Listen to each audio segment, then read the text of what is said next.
আসসালামু আলাইকুম প্রিয় দর্শক, অন্য মঞ্চের আলাপচারিতায় আপনাদের সকলকে আমন্ত্রণ জানাচ্ছি। আজ আমাদের সঙ্গে আলোচনার জন্য আছেন আলোচিত হিসাবে আপনাদের খুবই পরিচিত মুখ, সাংবাদিক জনাব আলম পান্না। পান্না, আপনাকে স্বাগত জানাচ্ছি। কেমন বুঝতেছেন? আজকে 3 মাস হয়ে গেল আমাদের নতুন সরকার এসেছে, কেমন আপনার কাছে কেমন লাগছে? আশা করেছিলাম যে শুরুটা অন্তত ভালো হবে। নতুন সরকার এসেছে একটা নির্বাচনের মাধ্যমে, সেই নির্বাচন নিয়েও অনেক ধরনের প্রশ্ন থাক, যেভাবেই থাক না কেন। নিশ্চয়ই আমরা এই কথা তো বলেছিলাম নির্বাচনের আগে যে এই মুহূর্তে বিএনপিকে খুব প্রয়োজন, খুব বেশি প্রয়োজন। ডক্টর ইউনূসের যে শাসনটা ছিল, ভয়ংকর একটি অভিজ্ঞতা আমাদের অনেকেরই। সেইখান থেকে বেরিয়ে আসতে বিএনপিকে খুব প্রয়োজন। কিন্তু আহ আমরা নিজেরাই বলেছিলাম যে বিএনপিকে সময় দিতে চাই। ন্যূনতম ৩ মাস সমালোচনা করতে চায় না। একটা সরকারের জন্য ন্যূনতম ৩ থেকে ৬ মাস প্রয়োজন তাকে অবজার্ভ করার জন্য, ওয়াচ করার জন্য সবকিছু। কিন্তু খানিকটা হলেও হোঁচট খেয়েছি। এবং যদি বলেন কেন? এ কথা সম্ভবত আপনার অনুষ্ঠানেও এর আগে বলেছি যে মার্কিন চুক্তি আমাদেরকে কোথায় নিয়ে যাবে তা আমরা অবশ্যই কিছুটা হলেও অনুধাবন করতে পারছি যে বাংলাদেশের জন্য কতটা ভয়াবহ বিপদ ডেকে নিয়ে আসবে। এবং এটা তো কার্যকর করা শুরু হয়ে গেছে এবং এর মধ্য দিয়ে বাংলাদেশ একটা ব্যাটল গ্রাউন্ডে পরিণত হবে। একদিকে চীন, অন্যদিকে ভারত, মাঝখানে মার্কিন যুক্তরাষ্ট্র অথবা ডিপ স্টেটের খেলা। সবকিছু মিলিয়ে একটা চরম অনিশ্চয়তার মধ্যে এবং বিএনপির কোনো কাজ অবশ্যই এই মুহূর্ত পর্যন্ত কিছু কাজের প্রশংসা করতেই হয়। ব্যক্তিগতভাবে তারেক রহমান সাহেব আমাদের প্রধানমন্ত্রী, তার যে সহজভাবে চলাফেরা, কাউকে ডেকে, তার মধ্যে আপনিও আছেন, আরো অনেকে আছেন সাংবাদিক, বোঝার চেষ্টা করে দেশের কোথায় কি সমস্যা, সংকট, এগুলো তিনি বোঝার চেষ্টা করছেন। কিন্তু এইগুলো যেন কেবলমাত্র আই ওয়াশ না হয়। উনি চেষ্টা করছেন, এটি আমার কাছে আহ অনেক বড় একটি বিষয় মনে হচ্ছে। কিন্তু ওই যে কথা শুনছেন কিনা, আমরা তো মার্কিন চুক্তির বিরুদ্ধে বলছি, কিন্তু উনি কি সেইগুলো কর্ণপাত করতে চাচ্ছেন? নাকি কর্ণপাত করেও উনার হাত পা বাঁধা হয়ে গেছে? উনি বিশেষ কোনো জায়গায় আটকা পড়ে গেছেন। অথবা অনেকে বলেন যে বিশেষ কোনো চুক্তির মাধ্যমে বিএনপি ক্ষমতায় এসেছে। আমরা জানি না। সব মিলিয়ে কথা হচ্ছে দারুণ একটা অন্ধকারের দিকে আমরা ছুটে যাচ্ছি এই চুক্তির মাধ্যমে। জ্বালানি চুক্তি সমঝোতা স্মারক স্বাক্ষরিত হয়েছে। বোয়িং কেনার চুক্তি হলো। এখন শুধু সামরিক চুক্তিও হবে। আ লক্ষণ ভালো নয়। তো এই যে বিএনপি ক্ষমতায় আসলো একটা নিরঙ্কুশ সংখ্যাগরিষ্ঠতার মাধ্যমে, এবং বিরোধী দল যারা আছেন, জামাত ইসলাম অথবা এনসিপি, তারা কিন্তু বিএনপির বিরুদ্ধে এই অভিযোগটা করছে যে তারা যেহেতু নিরঙ্কুশ সংখ্যাগরিষ্ঠতা পেয়েছে, কাজে তাদের মধ্যে এক ধরনের অ্যারোগেন্সি তারা দেখতে পাচ্ছে, এবং তারা বলছে সবকিছুকে বাতিল করে দেওয়ার, নিজেদের ইচ্ছা মতো সবকিছু করার, সংসদে যে বিষয়গুলো, সংবিধান যে সংশোধনী গুলো, সেগুলো অথবা আপনার না করা এখনই, এবং আগের অধ্যাদেশগুলোকে পাশ করার ক্ষেত্রে, গুরুত্বপূর্ণ অধ্যাদেশগুলোকে বাতিল করার ক্ষেত্রে তাদের মধ্যে নাকি এক ধরনের ঔদ্ধত্য দেখা যাচ্ছে। এই কথার পাশাপাশি আপনাকে একটু ব্যক্তিগত আপনার একটা ঘটনা আমি এখানে টানতে চাচ্ছি। বিএনপির কিছু কিছু যারা সংসদ সদস্য আছেন, তাদের মধ্যেও আমার কাছে যেন কেমন কেমন যেন একটা ঔদ্ধত্য আমি টের পাচ্ছি, যে তারা একজন ধরাকে সরাজ্ঞান করছেন, যাকে তাকে যখন তখন অপমান করা তাদের জন্য একটা বৈশিষ্ট্য হয়ে দাঁড়িয়েছে। এবং আমি সবার কথা বলছি না, কারো কারোর মধ্যে আছে। আমি কয়েকদিন আগে দেখলাম যে আপনার সঙ্গেও একটা টক শোতে বিএনপির একজন এমপি, তো উনিও যেরকম ভাবে কথা বললেন যে উঠে চলে যাচ্ছেন, আওয়ামী ফ্যাসিস্ট হিসেবে আপনাকে উল্লেখ করে, ফ্যাসিস্টের দোষর হিসেবে উল্লেখ করছেন, এবং উঠে চলে যাচ্ছেন, উপস্থাপক তাকে ঠেসে বসাচ্ছেন। আপনি যখন বলতে চাচ্ছেন কথা, উনি কথা বলতে দিচ্ছেন না। আপনি কি এমন বলেছিলেন যে আপনাকে এ ধরনের মানে আপনার আক্রমণের মুখোমুখি পড়তে হলো? ভাই, বিষয়টা হচ্ছে যে এটা আমাদের দুর্ভাগ্য। এটি আমাদের চরম দুর্ভাগ্য। আমরা বারবার এই ধরনের জনপ্রতিনিধিদের মাঝখানে পড়ছি। এই মানুষগুলোই, এই ভদ্রলোকেরাই আমাদের জনপ্রতিনিধি হিসেবে নির্বাচিত হয়ে আসছেন। আমি শুধু এই সরকারের সময় কথা বলছি না। এই যে কিছু বলেই অ্যাটাকিং এর জায়গায় যাওয়া, মানে তারা কথার সুরটা বুঝতে না পারা, তাদের সুরেই কথা বলতে হবে, তাদেরকেই সমর্থন করতে হবে, এই অপচর্চাটি নতুন কিছু নয়। আহ খুব বেশি ভূমিকা না দিয়ে আমি যদি সরাসরি আহ ওই দিনের ঘটনাতে যাই। মনে করুন যে বাংলাদেশ প্রতিদিনের একটি প্ল্যাটফর্মে, ডিজিটাল প্ল্যাটফর্মে তথ্যটি ছিল। বিষয়টি হচ্ছে এই যে জুলাই আন্দোলন, এই জুলাই আন্দোলনের কৃতিত্ব নিয়ে তো সবাই দাবি করছে। একদিকে জামাত, আর একদিকে এনসিপি, আর একদিকে বিএনপি। এখন সবাই এই কৃতিত্বের দাবিদার। কে এই আন্দোলনটি ঘটিয়েছে, কে এই আন্দোলনের সফলতা এনে দিয়েছে, কে এর দাবিদার, কে শেখ হাসিনাকে হটিয়েছে। এখন এই যে কথাগুলো দাবিদার হোক, আমাদের কোনো আপত্তি নেই, কিন্তু তার মধ্য দিয়ে কিছু অপ্রিয় সত্য তো বেরিয়ে এসেছে। ভিতরের কাহিনীর আরো অন্তরের খবর তারা নিজেরাই দাবি করেছে। বিজিবি ভবনে কারা আগুন দিয়েছে, মেট্রো রেলে কারা আগুন দিয়েছে, এই ধরনের সন্ত্রাসী কর্মকাণ্ড না করলে আওয়ামী লীগকে হটানো যেত না, আওয়ামী লীগের বিরুদ্ধে মানুষের মানে যে জনরোষ্ঠী সেটি তৈরি করা যেত না, জনসমর্থন আদায় করা যেত না, ইত্যাদি ইত্যাদি। স্পেসিফিক্যালি আমি যদি বলি, সবচেয়ে মর্মান্তিক যে ঘটনা, যে একদিনে একটি থানা লুট করে একসঙ্গে 14 থেকে 15 জন পুলিশকে হত্যা করে ঝুলিয়ে রাখা হয়েছিল গাছের সঙ্গে, কাউকে কাউকে আবার পুকুরে পানিতে মানে পুকুরের মধ্যে ডুবিয়ে রাখা হয়েছিল। সেই ঘটনাটি ঘটেছিল সিরাজগঞ্জে এনায়তপুর থানায়। তো কথা প্রসঙ্গে আহ এই কথাটা আমি বলতে চেয়েছিলাম যে এখন তো জুলাই যে গণহত্যাটা একটি হয়েছে, এটা সত্য কথা। সাধারণ মানুষ হত্যাকাণ্ডের শিকার হয়েছে, কিন্তু সেই হত্যাকাণ্ডটি কারা ঘটিয়েছে? শুধুমাত্র আওয়ামী রিজিম তখন ছিল, আওয়ামী লীগের দায়, নাকি এর পিছনে অন্য কোনো শক্তি ছিল? যদি না থেকে থাকে, তাহলে কেন এই হত্যাকাণ্ড নিয়ে, এই যে অগ্নিকাণ্ডের ঘটনা নিয়ে, ভাঙচুর নিয়ে, সন্ত্রাসী কর্মকাণ্ড নিয়ে একে অন্যের প্রতি দাবি করছে যে না এটা আমি করেছি? ঠিক এই এনায়েতপুর হত্যাকাণ্ডটি নিয়ে জামায়াতের কেউ কেউ কিংবা এনসিপির কেউ কেউ দাবি করছিল যে পুলিশ হত্যা করে ঝুলিয়ে রেখেছে আমরা। ঠিক একইভাবে বিএনপির স্থানীয় নেতাদের কেউ কেউ ওপেন স্টেজে মন্তব্য করেছিল যে এনায়েতপুরে 14 জন বা 13 জন, তার ভাষ্য অনুযায়ী, এই পুলিশকে হত্যা করে আমরা ঝুলিয়ে রেখেছিলাম। যদি এটি না হতো তাহলে পুলিশের মেরুদণ্ডটি ভাঙা হতো না, আমরাই পুলিশের মেরুদণ্ডটি ভেঙে দিয়েছিলাম, যার মধ্য দিয়ে জুলাই আন্দোলন সফল হয়েছিল। আমি একবার নাম মেনশন করে আপনাকে বলছি, তিনি হচ্ছেন সিরাজগঞ্জ জেলা বিএনপির সাধারণ সম্পাদক সাইদুর রহমান বাচ্চু। আমার হাতে, আমি এখনই আপনাকে এটি বের করে দেখাতে পারি, যদি আপনি আমাকে 10 সেকেন্ড টাইম দেন যে কি বলেছিল। তো দিচ্ছি। আচ্ছা, আমি এর মধ্যে সার্চ করতে লাগছি। আর ওই দিন মুস্তাফিজুর রহমান বাবুল সাহেব, বিএনপি দলীয় এমপি, জামালপুর 3 আসন থেকে নির্বাচিত। আমি যখন বলছি যে একে অন্যের সাথে প্রতিযোগিতা হচ্ছে, এনসিপি দাবি করছে, বিএনপি দাবি করছে, উনি আমাকে কথা শেষ করতে দিচ্ছিলেন না। উনি এমন অ্যাটাকিং মুডে ছিলেন যে আপনি কি বলছেন, আপনি এক এক সময় এক এক কথা। আমি বলছি আমাকে বলতে দিন, আমি বলি। না, আপনার এটা সাংবাদিক সুলভ আচরণ না, আপনি কিসের সাংবাদিক, ইত্যাদি ইত্যাদি অনেক কিছু। এটা আপনারা দেখেছেন, পুরো বর্ণনায় আর যাবো না। আমি বারবার বলছি ভাই আমাকে শেষ করতে দিন, শেষ।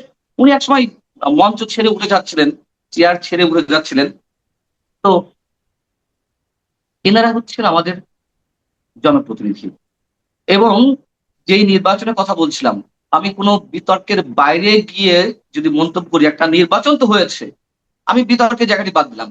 যদি সেই নির্বাচনটি সত্যি সত্যি ফ্রি অ্যান্ড ফেয়ার হয়ে থাকে, অবশ্যই বিএনপি সেটি দাবি করে, অবশ্যই ইউনূস সরকার সেটি দাবি করবে। তবে সেই নির্বাচনের মাধ্যমে একজন নির্বাচিত সংসদ সদস্য, একজন জনপ্রতিনিধি হয়ে তিনি কিভাবে এই আচরণ করেন? আমি ভিডিওটা বের করেছি। হ্যাঁ, যদি আপনি অনুমতি দেন আমি একটু দেখাই। জি, আপনি দেখান, আমি দেখতে চাই। জি। কারণ আপনি তো, আপনাকে একজন জনপ্রতিনিধি আপনার কথার উপর আস্থা রাখতে পারেননি, আমার মতো সাধারণ জনগণ যে আমি দেখতেই চাই। কিন্তু আনফরচুনেটলি হ্যাঁ, এটা ভয়েস খুবই কম, লো, যে মোবাইলে আমি অসুবিধা নাই, দেখাচ্ছি। অসুবিধা নাই। শুনেন, হ্যাঁ আমি বুঝতে পেরেছি, এই ভিডিওটা আমিও দেখেছি, আচ্ছা, এই ভিডিওটা আমি দেখেছি। সাউন্ড বুঝতে পারছি না, আপনি বোঝাতে পারছেন, আমি এটা দেখাই দিতে পারবো, অসুবিধা নেই। এই ভিডিওটা আমি আমি দেখেছি।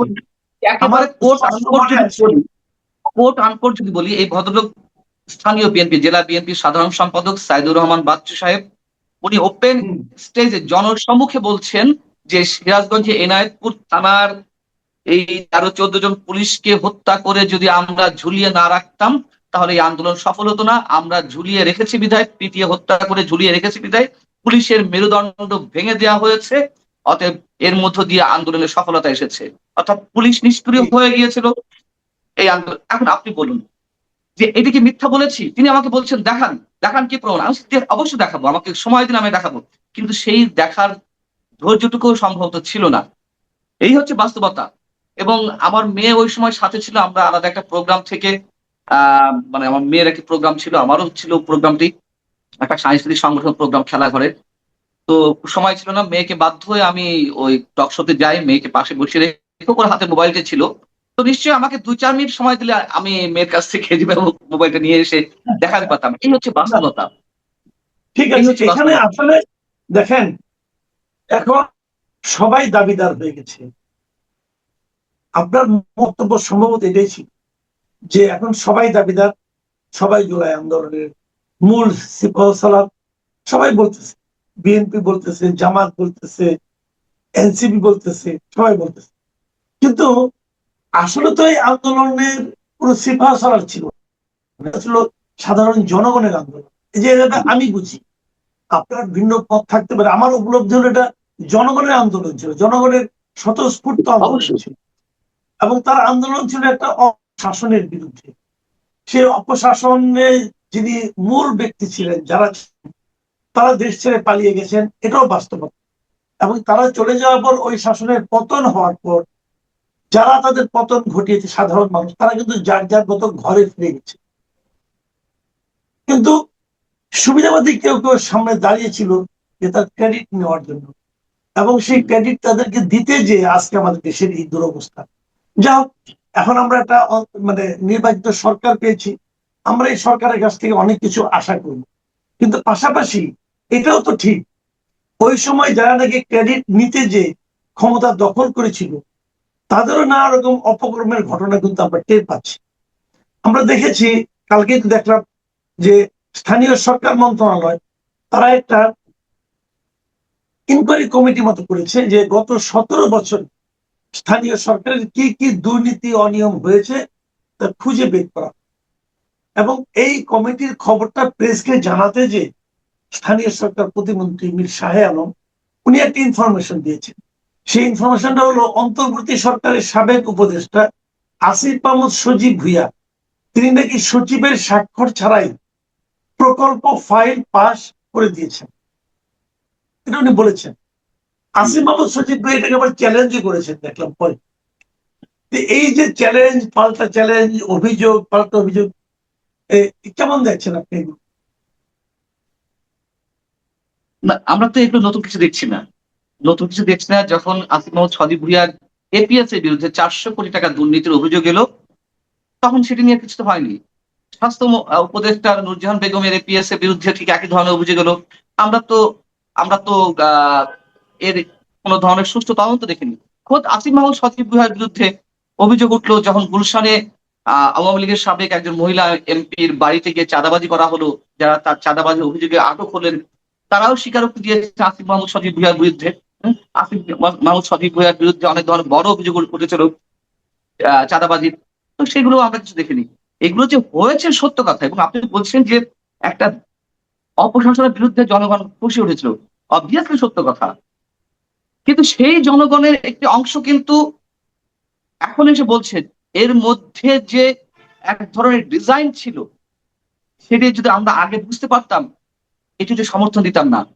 আমি বলতে তো সমস্যা নেই, এই আন্দোলনের প্রতি তো আমারও সমর্থন ছিল, নিশ্চয়ই আপনারও সমর্থন ছিল। একটা অনির্বাচিত সরকার একটা তথাকথিত নির্বাচনের মাধ্যমে বছরের পর বছর ক্ষমতা থাকবে, নিশ্চয়ই আমি আপনি আমরা কেউ চাই না। লুটতরাজ হচ্ছিল, মানি লন্ডারিং হচ্ছিল, আমরা এগুলো চাই না, নিশ্চয়ই চাই না। সেই জায়গা থেকে যখন এই তরুণদের কিছু অংশ তারা দাবি করলো কোটা বিরোধী আন্দোলনের জায়গা থেকে এক দফা আন্দোলনে গেল শেখ হাসিনা সরকারের পতন। আচ্ছা, তারা কি করছিল? এগুলো চর্বিত চর্বণ, তারপরে প্রসঙ্গক্রমে আমাদেরকে বলতে হচ্ছে, মানে স্বাভাবিকভাবে টানতে হচ্ছে কথাগুলো। বঙ্গবন্ধু বাংলায় বৈষম্যের ঠাঁই নাই, তোমার আমার ঠিকানা পদ্মা মেঘনা যমুনা, আহ মুক্তির মন্দিরে সোপান তলে কত প্রাণ হলো বলিদান, মুক্তিযুদ্ধ ভিত্তিক গানগুলো বাজানো হচ্ছিল। হ্যাঁ, কি ধারা ওই ঢেউ সাগর পাড়িতে পড়ে ইত্যাদি ইত্যাদি। আমরা কেন এই আন্দোলন সমর্থন দিয়েছিলাম? দেখছিলাম যে আওয়ামী লীগের একটি অংশ মুক্তিযুদ্ধকে নিয়ে ব্যবসা করছে। তাহলে এই তরুণেরা মুক্তিযুদ্ধের আদর্শকে ধারণ করে একটা বৈষম্যহীন সমাজ তারা বিনির্মাণ করতে চাইছে। এরা আবার বঙ্গবন্ধুকে শ্রদ্ধা করছে, এরা মুক্তিযুদ্ধকে লালন করছে, এরা আবার একটা অপশাসনের বিরুদ্ধে জেগে উঠেছে। আমরা তো এরকম একটি গোষ্ঠী চাই, সেটি তরুণ তরুণ হোক কিংবা পুরো প্রবীণ হোক। কিন্তু কি হলো, 5 আগস্ট দুপুর দুপুর থেকে কি শুরু হয়ে গেল? এগুলো স্রেফ ম্যাটিকুলাস ডিজাইন ছিল। তারা বুঝতে পেরেছিল যে এই বাংলাদেশে জনসমর্থন আদায় করতে গেলে মুক্তিযুদ্ধের চেতনার ধ্বজা উড়ানো ছাড়া কোনো উপায় নেই। অতএব ওটিকে তারা পুঁজি করেছিল। ওরা ওই মুহূর্ত পর্যন্ত জানতো যে বঙ্গবন্ধুকে স্লোগানের জায়গায় নিয়ে আসতে হবে, নইলে মানুষের আস্থা অর্জন করা যাবে না। এইসব কারণেই কিন্তু জনসমর্থনটি তাদের প্রতি ছিল। ওই আওয়ামী লীগ সরকারের বিভিন্ন ধরনের আমরা ভুল বলি, বিভ্রান্তি বলি, অপকর্ম বলি, যেভাবে বলি না কেন, ছিল তো। কিন্তু 5 আগস্ট দুপুরের পর থেকেই সিনারিও চেঞ্জ হয়ে গেল। আমরা হতবিহ্বল হয়ে পড়লাম। মানে জঙ্গিবাদী উত্থান ঘটলো, সাম্প্রদায়িক শক্তির আস্ফালন ঘটলো, আইসিস এর পতাকা মিছিলের পর মিছিল উঠতে থাকলো, মুক্তিযুদ্ধের স্মৃতি নিদর্শনগুলো ধ্বংস করে ফেলা হলো। মব ইনজাস্টিস এর মাধ্যমে প্রথমেই উচ্চ আদালতের বিচারকদের নিশানা করা হলো। তারপর তো আমাদের সংবিধান, আমাদের বর্তমান যে রাষ্ট্রপতি, তিনি যতই বিতর্কের মধ্যে থাকুন না কেন, সাংবিধানিক ভাবে তো রাষ্ট্রের একজন 1 নম্বর গুরুত্বপূর্ণ ব্যক্তি। এর পরের কাহিনী তো আমরা সবই জানি। দুর্নীতি থেকে শুরু করে এমন কোন অভিযোগ ইউনূস সরকার সহ এই যারা আন্দোলন করেছিল তাদের বিরুদ্ধে ওঠেনি। সব ধরনের অভিযোগ তো উঠেছিল। তাহলে মানুষটা এখন বলছে যে আমরা যদি জানতাম এই চেহারাটি হবে, কোনো পরিবর্তন আসবে না, বরঞ্চ অন্য একটা অধপতিত বাংলাদেশের দিকে যাব, তাহলে নিশ্চয়ই ওই আন্দোলনের দিকে আমরা সমর্থন দিতাম না। আমাদের সঙ্গে প্রতারণা করা হয়েছে, 18 কোটি মানুষের সঙ্গে প্রতারণা করা হয়েছে। জি, যদি আমরা দেখছি যে আপনার 17 বছরের স্থানীয় সরকার মন্ত্রণালয়ে কি কি দুর্নীতি হয়েছে এবং 17 বছরের কথা বলা হচ্ছে, তখন আমরা বুঝতে পারছি যে আওয়ামী লীগ আমলে 2009 থেকে শুরু করে 26 পর্যন্ত আনা হয়েছে।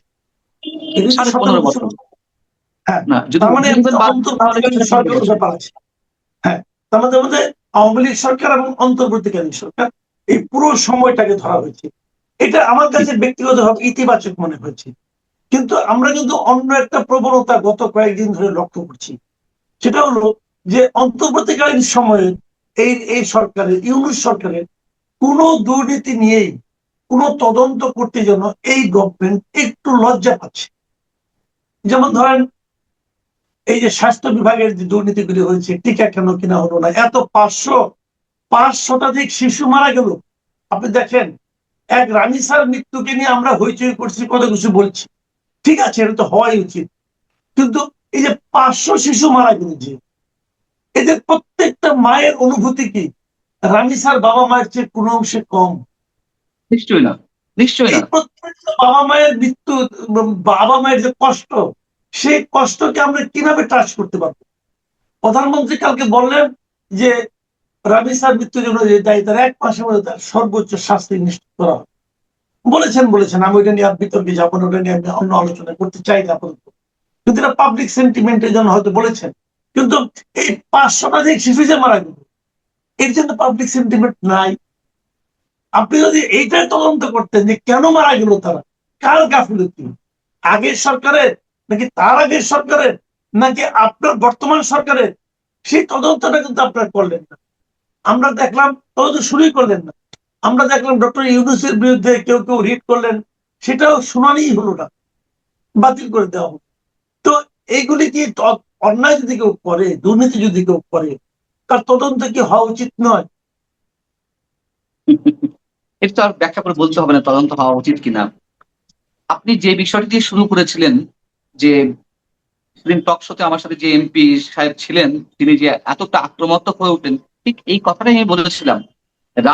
রামিসার বাসায় আমাদের প্রধানমন্ত্রী গেছেন সান্ত্বনা দিতে, তিনি সাধুবাদ জানাই, ওকে ফাইন, সাধুবাদ জানাই। কিন্তু কেন গেছেন? বিষয়টি ভাইরাল হয়েছে। কিন্তু গত 1 মাসে এ ধরনের ধর্ষণের শিকার হয়ে, পাশবিক নির্যাতনের শিকার হয়ে 17টি শিশু হত্যাকাণ্ডের শিকার হয়েছে। ধর্ষণ আরো বেশি হয়েছে, কিন্তু ধর্ষণ প্লাস হত্যাকাণ্ড, 17টা শিশু এটির আক্রমণের শিকার হয়েছে। কই, তাদের বাসায় তো যাননি। আমি কি সেই প্রশ্ন তুলবো? আমি সে প্রশ্ন তুলছি না। কিন্তু হামেদের শত সহস্র শিশু মারা যাচ্ছে, গভর্নমেন্টের হিসেবে, স্বাস্থ্য মন্ত্রণালয় হিসেবে 500+। আমি এই কথাটিই বলতে চাচ্ছিলাম, তখনই উনি আমার মুখ থেকে কথা কেড়ে নিয়ে বলছেন, তার মানে কি বলছেন, উনি গিয়ে ভুল করেছেন? আমি বলছি, না, গিয়ে নিশ্চয় ভুল করেননি, কিন্তু কথা হচ্ছে এই যে বেসরকারি হিসেবে আমার যতদূর জানতে পারছি সরকারি হিসেবে তুলনায় 2 থেকে 3 গুণ শিশু মারা গেছে। যারা বাসা বাড়িতে মারা যাচ্ছে তাদের তো আর, তাদের মৃত্যুটা তো আর নথিভুক্ত করা হচ্ছে না যে হামে মারা গেছে না কিসে মারা গেছে। তো এইভাবে 1 থেকে 1,500 শিশু এর মধ্যে মারা গেছে হামে আক্রান্ত হয়ে। এই হামে আক্রান্ত শিশুর বাবা মায়ের কাছে নিহত যারা হয়েছেন,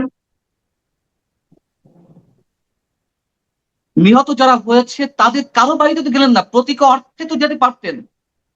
অথবা যারা এখনো পর্যন্ত হাজার হাজার শিশু হসপিটালে রয়েছেন সেখানে গিয়ে তো সমবেদনা জানাতে পারতেন, জানালেন না কেন? তার মানে এই হামের সাথে ডক্টর ইউনূসের নামটি অপরাধী হিসেবে উঠে আসছে। ডক্টর ইউনূস যা করবেন সেই বিষয়ে কিছু বলবেন না। আপনি তদন্তের কথা বলেছেন, হাইকোর্টে 2টি পরপর রিট হলো, একটা হচ্ছে স্পেসিফিক্যালি হামের টিকা দান নিয়ে যে গাফিলতি এবং এই বিষয়ে তদন্ত, আরেকটা বিষয় হচ্ছে ইউনূস সরকারের কর্মকাণ্ড যা ঘটেছে 1.5 বছরে সব বিষয়ে তদন্ত। আচ্ছা, তদন্তটা করতে কি সমস্যা ছিল? আমি ভাই কম বুঝি, কারণ ভাই আপনি আমার চেয়ে অনেক সিনিয়র মোস্ট জার্নালিস্ট, অনেক অভিজ্ঞতা সম্পন্ন মানুষ। আপনি আমাকে প্লিজ বুঝিয়ে দিন, তদন্ত হতে আপনার বিরুদ্ধে গুরুতর বা আমার বিরুদ্ধে গুরুতর অভিযোগ উঠেছে, আমার ফাঁসি দিবেন নাকি ফাঁসি থেকে আপনি আহ রক্ষা করবেন? আদৌ তদন্ত প্রমাণিত হবে কিনা যে আমি দোষী, ঠিক জায়গায় যাওয়ার আগে তো তদন্তটা হতে পারে এবং সারা দেশের মানুষের দাবি। তদন্তটা কেন হলো না? আমি একটা রেফারেন্স দিই আপনাকে। আওয়ামী লীগ সরকারের সময় এস আলমের যে অবাধ দুর্নীতি, 7-8টা ব্যাংক একা খেয়ে ফেলা, তার বিরুদ্ধে আমাদের খুব পরিচিত মুখ, পরবর্তীতে এমপি নির্বাচিত হয়েছিলেন ব্যারিস্টার সাইদুল হক সুমন, তিনি একটা রিট করেছিলেন তার তদন্তের দুর্নীতি তদন্তের জন্য। যখন ডেইলি স্টারে একটি বোম ব্লাস্টিং রিপোর্ট প্রকাশিত হলো যে 11 বছরে $1 বিলিয়ন পাচার করেছে এস আলম গ্রুপ, হাইকোর্ট তদন্তের নির্দেশ দিল, সেটার বিরুদ্ধে আপিল করা হলো। দুদক কোনো কথা বলে না, দুদক আরো বিরোধিতা করে, না তদন্তের প্রয়োজন নেই। আপনি চিন্তা করতে পারছেন দুদকের কাজটা কি? দুর্নীতির বিরুদ্ধে তদন্ত করা। সেই বলছে না তদন্তের দরকার নেই। যাওয়া হলো আপিল বিভাগে, সুপ্রিম কোর্টের প্রধান বিচারপতি, সম্ভবত আমার নামটা খুব ভালো করে মনে পড়ছে না, মাহমুদ হাসান সাহেব তখন প্রধান বিচারপতি ছিলেন। সুপ্রিম কোর্টে কি হলো? হাইকোর্টের যে নির্দেশনাটি এস আলমের বিরুদ্ধে তদন্তের যে নির্দেশ, সেটিকে বাদ দিয়ে দেওয়া হলো। সুপ্রিম কোর্টে না, আমি চেম্বার আদালত। না ভাই, আমার মনে হয় আপনার একটু ভুল হতে পারে, আমি মোটামুটি দায়িত্ব নিয়ে বলছি চেম্বার আদালতে না, প্রধান বিচারপতির নেতৃত্বাধীন ফুল বেঞ্চে। প্রধান বিচারপতির নেতৃত্বাধীন, তখন প্রধান বিচারপতি সম্ভবত ছিলেন, সম্ভবত না, অবভিয়াসলি মাহমুদ হাসান সাহেব, নামটা আমি মানে পুরোটা বলতে পারছি না, মাহমুদ হাসান সাহেব। এটা অবাক করার মতো বিষয় নয়? একজন ব্যাংক খেকো যার বিরুদ্ধে অসংখ্য প্রমাণ গণমাধ্যমে উঠে আসছে, তার বিরুদ্ধে তদন্ত করা যাবে না? তার মানে তার পিছনে কলকাঠি কে নেড়েছিল? আমি যদি বলি, নিম্ন আদালত তো নির্বাহী বিভাগের অধীনে, সরকার নিয়ন্ত্রণ করে, এটা ওপেন সিক্রেট। ঊর্ধ্বতন আদালতের বা উচ্চ আদালতের বিচারকেরও যে তটস্থ থাকেন, এ কথা আমার না, এই কথা সিনিয়র আইনজীবী এখন ওপেন বলছেন, যে বিচারকদের মাথায় মানে ঘাড়ে 2-4টা মাথা না, যে তারা যায় ইচ্ছা মানে কি। আপনি বলতে চাচ্ছেন যে এস আলম আর ডক্টর ইউনূসের অপরাধ ক্ষমতা একই রকম? না, একই রকম না।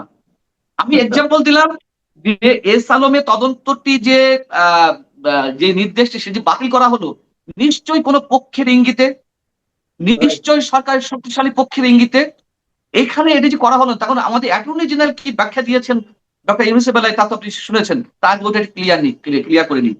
একটা ব্যাংক খেকো এস আলম, অবশ্যই অমার্জনীয় অপরাধ, ভয়ঙ্কর অপরাধ, কিন্তু ডক্টর ইউনূসের যে অপরাধ, এস আলমের মতন 1,00,000 অপরাধী যদি এক করা হয়, ডক্টর ইউনূস সরকারের অপরাধ সেই পরিমাণ, সেই জায়গাটি থামিয়ে দেওয়া হবে। একজন ব্যাংক খেকো, একজন দেশ খেকো, সমস্যাটা কি? হ্যাঁ, না ওটার কথা, একজন ব্যাংক খেকো আর একজন দেশ খেকো, তার মানে আপনি নিশ্চয়ই ব্যাংক খেকোর সাথে দেশ খেকো মেলাবেন না নিশ্চয়ই। অপরাধী দুইজন, কিন্তু মাত্রা অনেক ভিন্ন। আচ্ছা, এবার আসুন অ্যাটর্নি জেনারেল কি বললেন, আমাদের রুহুল কুদ্দুস কাজল সাহেব, রাষ্ট্র কার সাথে চুক্তি করবে না করবে, সরকার কার সাথে চুক্তি করবে না করবে, একান্ত নাকি তার বিষয়, সরকার কার সঙ্গে সম্পর্ক রাখবে না রাখবে এটা নাকি তার বিষয়। এই পলিসির ক্ষেত্রে এই পলিসির মধ্যে আদালত হস্তক্ষেপ করতে পারে না। আরে এটা কোন ধরনের কথা? সংবিধান যেখানে বলছে যে জনগণ যেখানে প্রতারিত হবে, জনগণ তার অধিকার থেকে বঞ্চিত হবে, এসব বিষয়ে দ্বারস্থ হওয়ার শেষ আশ্রয়স্থল হচ্ছে আদালত। আদালত সমাধান দিবে। সংবিধানের রক্ষক উচ্চ আদালত, সুপ্রিম কোর্ট, সেখানে আদালত হস্তক্ষেপ করতে পারবে না, তাহলে মানুষ যাবে কোথায়? অতএব আমি যদি সারাংশে আসি, ছোট করে বলি, আমি আগেও বলেছি, আপনার এখানেও বলছি, নির্বাচনের 3 দিন আগে যে মার্কিন চুক্তিটি করা হলো, বিএনপির জন্য মায়া হচ্ছিল, আমার হচ্ছিল, অসংখ্যবার বলেছি বিভিন্ন টক শোতে বা আমার নিজের যে পডকাস্ট, যে বিএনপির ডানা ছেড়ে ফেলা হলো। ডক্টর ইউনূস বিএনপি কে স্বাধীন মতামত অনুযায়ী সিদ্ধান্ত গ্রহণের ক্ষেত্রে বড় বাধা সৃষ্টি করে গেল। এখন আমরা কি বলবো? ডক্টর ইউনূসকে যখন যে সরকার সেভ করার চেষ্টা করছে, তখন কি প্রশ্ন উঠছে না যে এই মার্কিন চুক্তিটি বিশেষ কারণে BNP, Jamaat Islami, NCP, doctor Yunus সবাই মিলেমিশে এই চুক্তি করেছে? এই প্রশ্ন যদি আমরা তুলি, সেটি কি খুব অযৌক্তিক হবে? কেন ডক্টর ইউনূস সহ সবাইকে সেফ এক্সিট দেওয়া হচ্ছে? জি, অনেক ধন্যবাদ, অনেক ধন্যবাদ জনাব মঞ্জুর আলম পান্না। প্রিয় দর্শক, মঞ্জুর আলম পান্না শেষ যে প্রশ্নটা করলেন যে এই সবাই মিলে আমাদেরকে নিয়ে কি খেলছে, আমাদেরকে কিভাবে কত কম দামে বেচে দিচ্ছে, অথচ আমরা তো কোনো বেশি দামে বিক্রি হতে চাই না। এটাই কি আমাদের নিয়তি ছিল?